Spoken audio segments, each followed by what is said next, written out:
79 वर्षाच्या अब्जाधीशाला हवी आहे तरुण पत्नी, मोठा महल, अफाट संपत्ती, पण ती अट कोणती? ब्रिटनमधील एका 79 वर्षीय अब्जाधीशाची सध्या सोशल मीडियावर जोरदार चर्चा रंगली आहे. आयुष्याच्या या टप्प्यावरही ते पुन्हा लग्न करण्यासाठी उत्सुक असून एका तरुण जीवनसाथीच्या शोधात आहेत. विशेष म्हणजे त्यांच्याकडे अमाप संपत्ती, भव्य महल आणि आलिशान जीवनशैली असूनही त्यांना आज एकटेपणाची जाणीव सतावती आहे. पैशाची किंवा वैभवाची त्यांच्याकडे कोणतीही कमतरता नाही. अनेक व्यवसाय, कोट्यावधींची मालमत्ता आणि ऐश्वर्यपूर्ण जीवन असूनही त्यांना आयुष्याची साथ देणारी व्यक्ती हवी आहे. त्यामुळे त्यांना लग्नासाठी पुढाकार घेतला असून त्यांच्या एका खास अटीमुळे ही बाब जगभरात चर्चेचा विषय बनली आहे.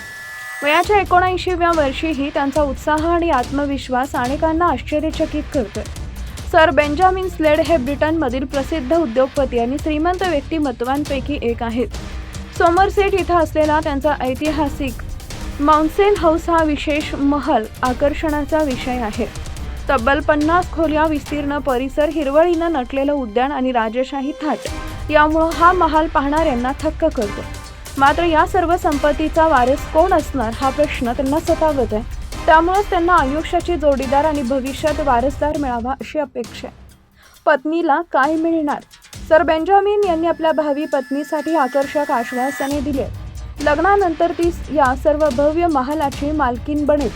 तिच्या सर्व गरजा आणि इच्छांसाठी अमर्याद आर्थिक पाठबळ असेल.